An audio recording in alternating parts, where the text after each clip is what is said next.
You're natural too. Like when you walk down that little mini runway. That looks great, by the way. I know, it's beautiful, isn't it? This is a new pattern apparently, Pon. It's called this. It's called the smock. And the color and everything, and usually this would attract a lot of the, the youth, like the young generation. And yours is also gorgeous. That's Balinese, right? Right? Yes, that's right. I like how kind of like the tones match what we're wearing. Like yours matches your boots perfectly. Yep, I love those boots, obviously. And mine has these kind of earthy tones. Yes. But that's all I know about fashion. I don't really know much about other than the colors and the way it feels. I like the way it feels. There's a lot of texture on this as well. I know. Right? And Exactly. It's nice to mix them up with our daily kind of more modern wear, if you will. Yes, I've heard that there's this movement called Indonesia Berkain that is basically trying to preserve, preserve Indonesian fabrics to be mixed and matched and used in this modern, like this supposed modern life, right? Yeah. So that's why today we actually have the guy that we can talk to talk about this campaign, and also, probably he can teach us a thing or two about using kain or wearing kain properly. Absolutely. It is a good way for us to preserve our culture.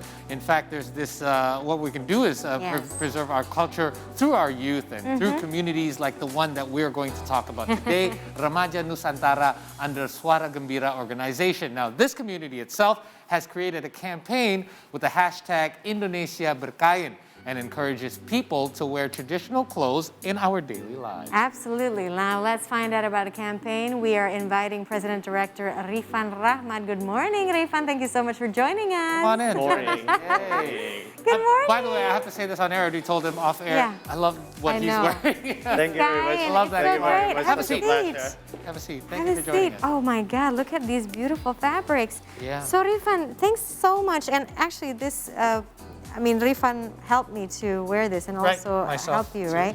So we're very interested in this campaign that you're doing, Indonesia Berkain. What is it? So basically, Indonesia Berkain is a movement that's led by Swara Gembira in Remaja Nusantara. Remaja Nusantara is a community that was founded by Swara Gembira as the larger entity to popularize Indonesian fabrics, or we used to call it wastra, to be worn by youth, Gen Z and millennials. We want to make it relevant with the taste and how they perceive global fashion taste, and combine it and melt it with the local heritage. Therefore, we create this campaign. The reason being because we realize that there is a major distance between Indonesian fabrics and youths. They see it as traditional, they see it as something that is not relevant to time, relevant to trend, and this stigma must be proven wrong. Therefore, we create this campaign. So what about the community itself as a whole? Can you tell us a little bit about this community? So the community was built, it was born in 2019. Okay. Primarily, it composes of, majority of them are Gen Z and millennials who love fashion, but at the same time also love Indonesian art and culture. Okay. Therefore, they mixed Indonesian art and culture into a relevant fashion statement and relevant fashion trend in daily wear. This community is made all across Indonesia, and up until today, there is more than 22,000 members. 22,000? This is all across Indonesia? There's all across Indonesia. Right. And they're all Gen Z, millennials, or all of even them are Generation Gen Z, X? millennials. Wow. The rest of them can claim that they are remaja, they are young. But yeah, majority of them are Gen Z and millennials. Gen Z and millennials. So how do people actually join this campaign, Indonesia Berkain? Joining Indonesia Berkain, does it mean that we have to wear kain every day, or how many times a week? Yeah, because part of it is there is no incorporating it. set of specific specific rules of it. I think this campaign is initially well known as a platform that's started in digital platform. Yes. So we created the campaign. It was when we do vlogs wearing kain combined with modern outfits, and we do vlogs from MRT stations from Duku Atas to Lebak Bulus. Before the current Before the Citayan fashion Before the week. current Right. They were the first. we did that 2 years ago, and then we had this campaign, and apparently it went viral. It was viewed by 16 million, up to 16 million views, and then people started to replicate this. Either they did it in MRT station as well, or they did it all across Indonesia in other areas, from Solo to Surabaya to Kalimantan, and then they started to build this movement.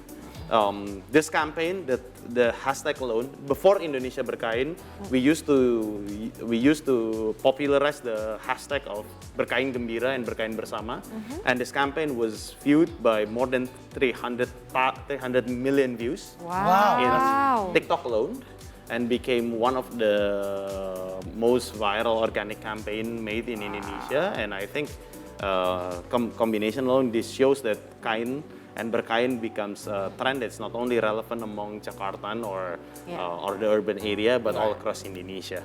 So how are some of the ways we can incorporate Indonesia textile with our daily wear? Because one of them is the example that we're seeing now. But obviously with all of these different contributors to the campaign, I'm sure you've seen a lot of like fun ideas, creative ideas. What are some of the ways that we can contribute, or we can make this part of our daily wear? This is one of them. For example, I'm wearing cloth, but more with my like kind of bit of a formal wear. That can be one of the ways. So I think basically the principle is simple.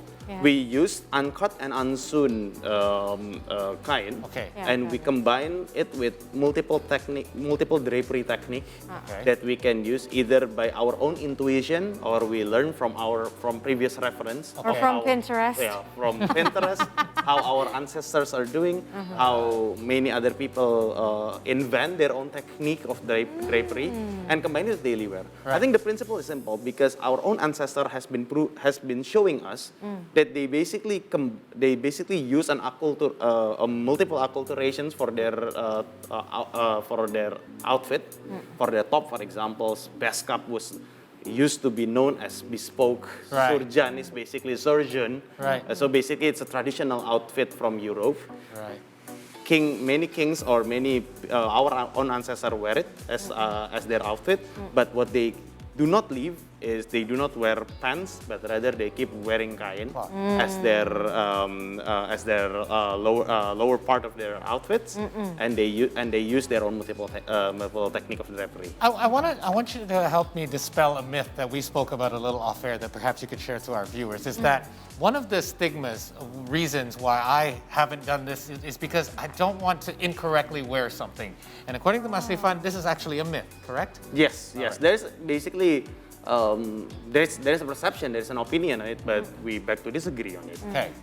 Why it's happened? Because we do think that you don't have to understand the culture to incorporate it in your daily wear. People do not understand the culture and the history of jeans as a cultural product from the United States, when it's found in Italy, and then it's worn by working class people, from the overall to the creations of the classic piece of 501, for example. And all of those things are not known by people who wear jeans in rural area, somewhere in outskirts Indonesia, for example.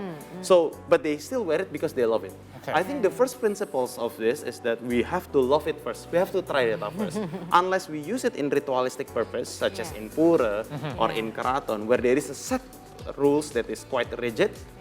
In daily wear, it's free.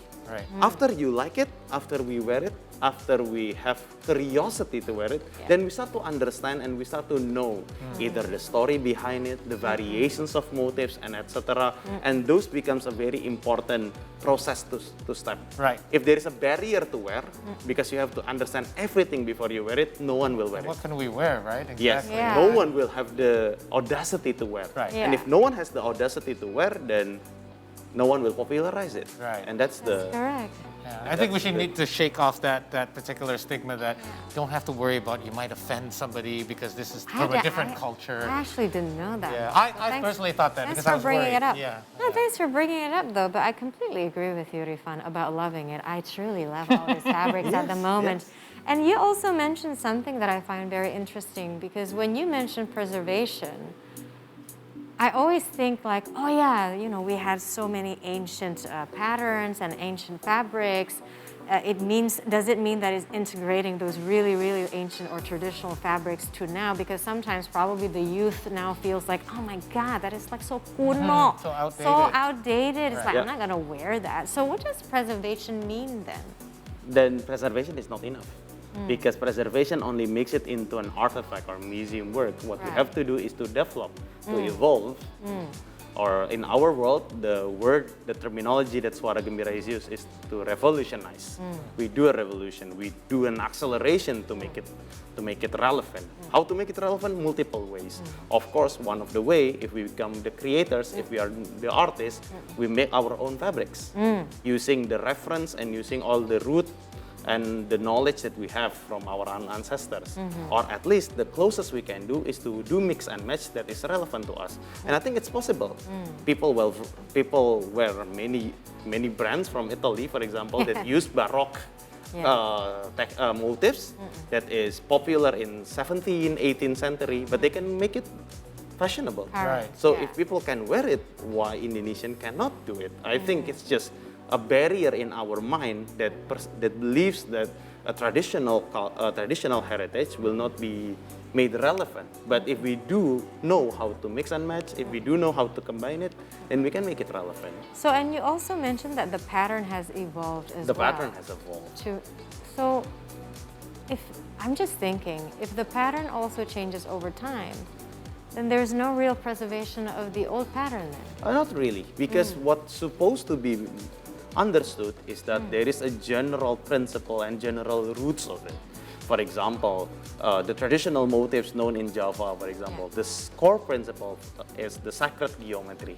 So for example, there is motifs called ceplokan, when there is basically a principle of sacred geometry. Either it's developed into kawung, for example, or truntum. The ceplokan motifs is basically the pattern that is continuously made, and there is a geometry principle in it. And I think that principle is supposed to be carried over. Still existing. Yes.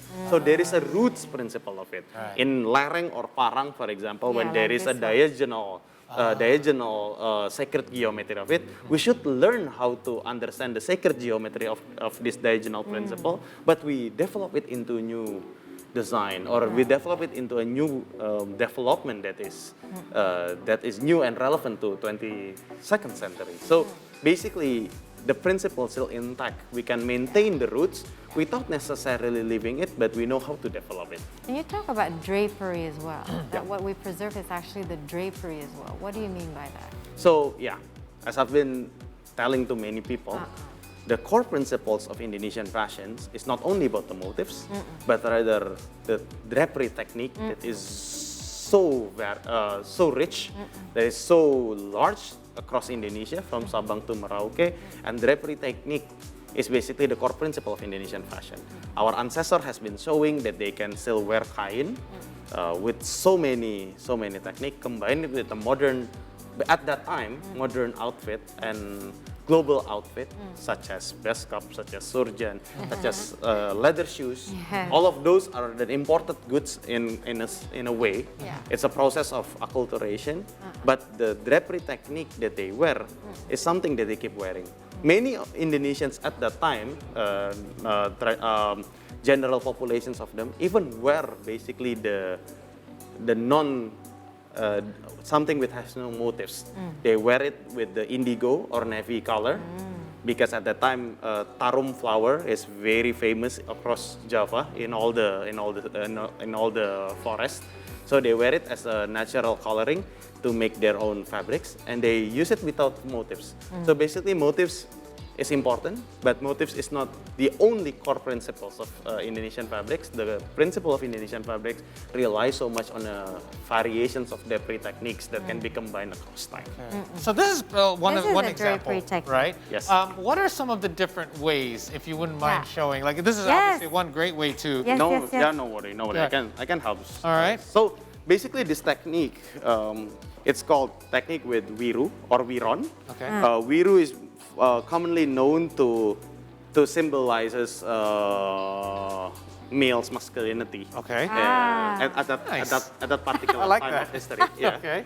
So this technique is commonly known in Bali or in Jogja. All right. In Bali, oftentimes they call it kamen, and they combine it with another layer of it, so they make it 2 layers generally. Right. But in Jogja, they used to wear it one way like that. The technique is quite simple. You wear it, and then you leave the rest of the excess fabric, and then we put it on top, so we can have the excess fabric as the variations for it. Is that how something that I also wear? You mentioned something, the importance of actually rolling as opposed to tying. Yeah, it is actually Yes. not tied. I'm actually a little bit worried because it might just fall off, you know. No worry, I've been rolling off my fabric since I started wearing it. Yeah, never fell off. Never fell. So that never happened. Basically, there is no such thing as right way or wrong way to wear kain or wear Indonesian fabrics. Every technique is welcome. Usually it's only preference. My preference of wearing kain is to roll it off rather than to tie it up for 2 reasons. One, to maintain the quality, because when you keep tied it up, then there might be part of the kain where it's when the quality is less rather than the rest of the kain. Because That's it's the first creased one. so much. Yes, it's creased so much.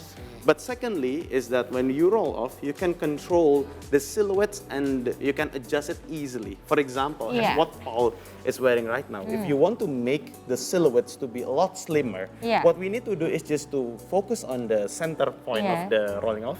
We roll it off higher, like this. Look at that. So what will happen It becomes is that tighter, yeah. it becomes tighter. I just And lost 10 kilos. and the, right? And the silhouettes of it will be a lot slimmer. Yeah. If we want to return it back because we want to make it loose, then just Unroll roll it back. Wow. So that's one of a very small examples how rolling it off can you can adjust these positions if you roll it off. For example, for example, if you want this to make one. sure that this position doesn't fit you, you can just move it like that, assuming that you're not wearing pants inside you. Yes, So it's a lot easier. But if you already tied it up, it's fixed. You Right, cannot right. change position. If you go to the washroom, it will be hard for you to rewear it again. And all of those complexities that makes wearing kain hard. So basically, if people say that wearing kain is so hard, so complex, it's unfunctional, it happens because they wear it in wedding, and mostly they wear it in wedding where the wedding designer makes it so hard to do any walk. daily activities. Yeah, Yes.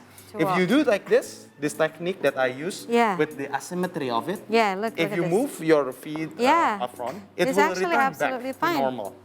By the way, that's a good point because when we did the little runway thing earlier, at first I was worried. I'm like, am I going to be able to walk? Because it's like you think super of the ones tight. at the weddings, they're very tight. You have to Oh like my walk like God. a penguin, right? Totally. Yes. But I can totally move my legs here. Look at that. Yeah, it's like super free and super breezy. I feel very comfortable. I can do the show like this every morning. I know.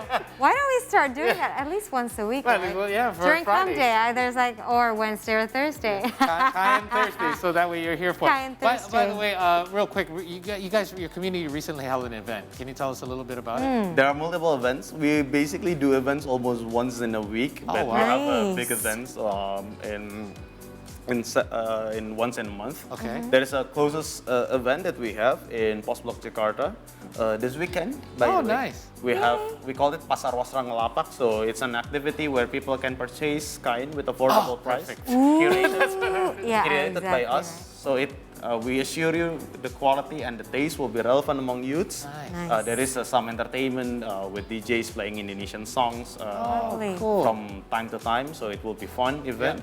There will be a big events that we have, at least the closest one in October, where we have a special musical shows. Okay. Because Swara Gembira is not only creating a campaign on kain, but we also create an entertainment services, and one of them is the musical performances, where we have in one of a very large event in Jakarta. We're expected 15 to 20,000 people attend. Wow. So if you want to know more about the agenda of us, just follow our Instagram account, Swara Gembira or Remaja Nusantara. You can find it easily, all the calendar that we have, all the events and all the programs we have.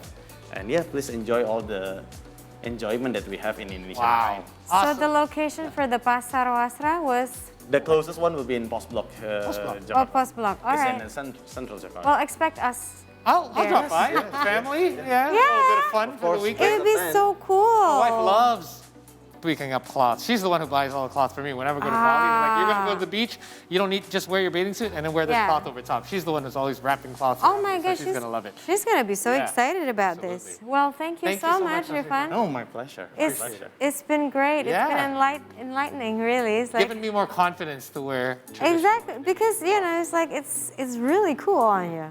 I really like This it is on the you. first step. This is the first step. It is the Everyone first step. should know, should be brave, should be curious to wear it. Yeah. Yes. And the rest, you can make your own design. You can make your own way. And that's the process that we have to embrace. There you go. Embrace it, people. All right. Yeah. All right, guys, we're going to take another short break here. But in the meantime, speaking of social media, follow ours as well at See Today News. We're on Twitter, Instagram, and YouTube. We'll be right back.